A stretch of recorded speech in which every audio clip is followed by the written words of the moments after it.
Hello friends, कैसे हैं आप सब लोग। स्वागत है आप सभी लोगों का हमारे यूट्यूब चैनल में। इसका नाम है इवन सर और मैं हूं आकाश शर्मा। आज आप लोगों को बताने वाला हूं कि आप 4 दिन के अंदर ऐसा कौन सा स्ट्रेटजी प्लान अपनाना चाहिए जिससे 3-4 दिन जो लास्ट टाइम आपके पास बचा है, आप लेखपाल का जो एग्जाम 31 जुलाई वाले दिन जो है उसे आप क्रैक करके आप उसमें सिलेक्शन ले पाए और अच्छे नंबर आपके लगभग आ पाए। आपको बता दें, अगर आप लोगों को सिलेक्शन लेना है तो कम से कम आप लोगों को 80 से लेकर 90 के बीच में आप लोगों को नंबर लेकर आने होंगे, जब जाकर आप लोगों का सिलेक्शन होगा। ठीक है ना। तो आप अपना जो टारगेट रखना, वो टारगेट रखना 90 प्लस का।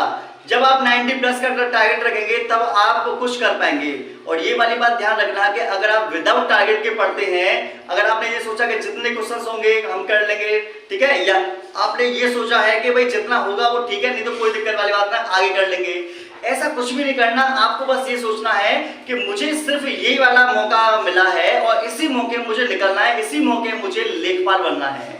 जब आप इस जिद के साथ पढ़ना स्टार्ट करेंगे तब आपका सिलेक्शन होगा। अगर आपके अंदर जिद नहीं है, आपके अंदर टारगेट बनाकर नहीं पढ़ाई करते हैं, तो ना पढ़ाई होने वाली है आप लोगों की और ना ही आप लोगों का सिलेक्शन होने वाला है। तो आपको लास्ट टाइम का जो स्ट्रेटजी प्लान है उस प्लान को ध्यान से सुनना। इस प्लान को सुनने से, आपको इसको फॉलो करने से आपको बहुत बड़ा फायदा होने वाला है और उस फायदे का आपको ये परिणाम निकल के आएगा कि आप लोग लेखपाल बन जाएंगे। ठीक है, तो ये प्लान है क्या चीज, उसे समझते हैं। तो सबसे पहले आप लोगों को क्या काम करना है कि आप ऑलरेडी पहले से ही एग्जाम की प्रिपरेशन कर रहे होंगे, चाहे मैथ हो, करंट अफेयर हो, चाहे ग्रामीण परिवेश वगैरह हो, चाहे हिंदी हो, ऑलरेडी पहले से ही आप लोग प्रिपरेशन कर रहे हो। ठीक है, तो अब लास्ट टाइम में आप लोगों को क्या काम करना है कि मार्केट में जाकर आपको प्रीवियस ईयर के क्वेश्चंस लेकर आने हैं। जब प्रीवियस ईयर के क्वेश्चन सेट लगाओगे तो फायदा आपको ये होगा कि आपको ये पता चल जाएगा कि आपको कौन से क्वेश्चन में सबसे ज्यादा प्रॉब्लम आ रही है। जैसे मान लीजिए कि आपको बता दें कि जैसे मान लो आपको मैथ में प्रॉब्लम्स आ रही हैं, तो आप चेक करिए कि मैथ में कौन से वाले चैप्टर में आपको प्रॉब्लम्स आ रही है, कौन से क्वेश्चन आप नहीं कर पा रहे हो। या फिर मान लीजिए आपको ग्रामीण प्रवेश में आ रही है, तो ग्रामीण प्रवेश में बहुत सारी चीजें हैं, जैसे योजना वगैरह हो गई या फिर बहुत सारी ऐसी चीज हो गई कि जो आपको पढ़ने की जरूरत है। क्योंकि अगर आपको ध्यान देना है तो ग्रामीण प्रवेश पर सबसे ज्यादा ध्यान देना।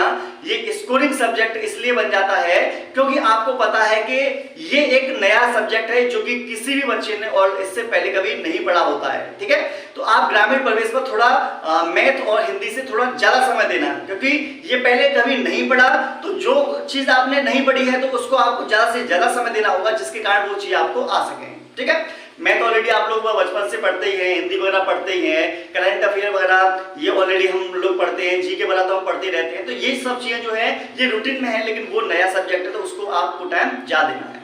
दूसरे नंबर का है कि जब आप पीवाईक्यू करेंगे तो आपको प्रीवियस ईयर के क्वेश्चंस ले आए, आप पीवाईक्यू करेंगे तो अब उसमें आपको फॉर्मूला क्या अपनाना है, मतलब कि आपको स्ट्रेटजी क्या अपनानी है, उस स्ट्रेटजी को आप ध्यान से सुनना।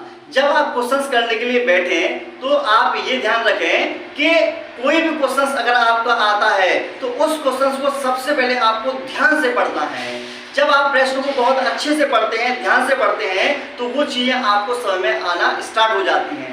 अगर आप आधा अधूरा क्वेश्चंस पढ़ेंगे या फिर मान लीजिए बहुत हड़बड़ी में क्वेश्चंस पढ़ेंगे तो क्वेश्चंस ठीक से आप समझ नहीं पाएंगे, जिसके कारण आप हो सकता है कि आंसर उसका गलत दे दें। तो आपको ऐसा नहीं करना। जो भी क्वेश्चंस आप अटेम्प्ट करें पहले उसे समझें और समझने के बाद ही आप उसका आंसर देने की कोशिश करें। जब आप ऐसे आंसर देंगे तो आपका जो आंसर होगा वो सही जाएगा। और लास्ट टाइम में जब पीवाईक्यू करें तो आप साइड में टाइमर लगा दें। जैसे आपको वहां पर जितना टाइम मिलता है, जैसे मान लो 2 घंटे का समय मिलता है, तो टाइमर लगाकर बैठें और प्रीवियस ईयर के क्वेश्चंस में जो पीवाईक्यू हैं जब उन्हें सॉल्व करें तो आप 2 घंटे से पहले ही, जब लगभग 1 घंटे 50 मिनट में आपको सारे क्वेश्चंस कर लेने चाहिए। ठीक है, आपको फिर ये देखना है कौन सा सब्जेक्ट, जैसे मैथ है, करंट अफेयर है या जीके है या फिर ग्रामीण परिवेश है या हिंदी है, कौन सी चीज में आपको प्रॉब्लम्स आ रही हैं। जिस चीज में आपको प्रॉब्लम आए उसको गोला कर लो। प्रैक्टिस सेट, जैसे मान लो आपका प्रीवियस ईयर का क्वेश्चन का प्रैक्टिस सेट एक किया, उसमें जितनी भी प्रॉब्लम्स आपको आई उन प्रॉब्लम्स को तुरंत आप लेकर पहुंचिए वहां पर, नोट्स के पास जाइए, अपने जो आपने किताब वगैरह खरीद रखी है उसके पास जाइए और जो जिस चीज में आपको डाउट आ रहे हैं उसको डाउट वहां पर तुरंत की तुरंत अभी क्लियर कर लीजिए। क्योंकि अगर आप यहाँ पर क्वेश्चंस सॉल्व करते समय यहाँ पर फंसते हैं तो इसकी पूरी गारंटी है कि अगर वही चीजें अगर एग्जाम में आ गई तो वहां पर भी आपको प्रॉब्लम्स आ सकती हैं।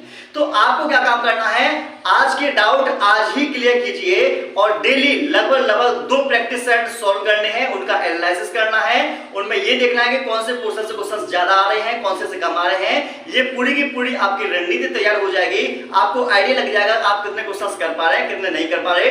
टाइम मैनेजमेंट भी आप लोगों का बन जाएगा कि हम विदिन 2 आवर के अंदर मतलब कि पेपर को सॉल्व कर पा रहे हैं। क्योंकि बहुत सारे बच्चे ऐसे होते हैं कि पूरे पेपर के क्वेश्चंस को अटेम्प्ट ही नहीं कर पाते हैं। क्यों? क्योंकि उनके पास टाइम मैनेजमेंट नाम की कोई चीज ही नहीं होती।